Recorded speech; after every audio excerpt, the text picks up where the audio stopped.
And a new startling twist into the child sex crimes case against a former Phoenix police officer. One of the underage boys named as a victim of Chris Wilson has been indicted as an adult for sex crimes of his own. CBS 5's Donna Rossi continues to stay ahead and on top of this developing story. Donna's here with the latest. Donna? Well, these new developments make the 17-year-old involved in the Chris Wilson case both a victim and a suspect at the same time in the same court system. It's a complicated set of circumstances that Wilson's attorney is using to try to help his client. The prison stripes and handcuffs present a stark contrast of Chris Wilson's former life as a high-profile community relations detective with Phoenix Police. Last year, a grand jury indicted the 13-year police veteran for having sex with a 17 and 14-year-old male. Wilson has been in jail ever since.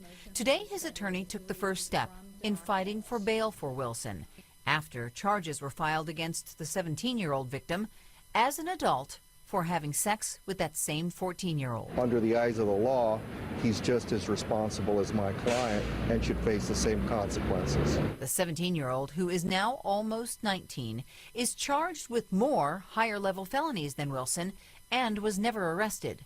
Instead, the Attorney General's office summoned him to court and agreed to his release pending trial without having to post bail. The indicted teen was also allowed to return to his out-of-state job. This allows me to argue that Chris is being treated harshly.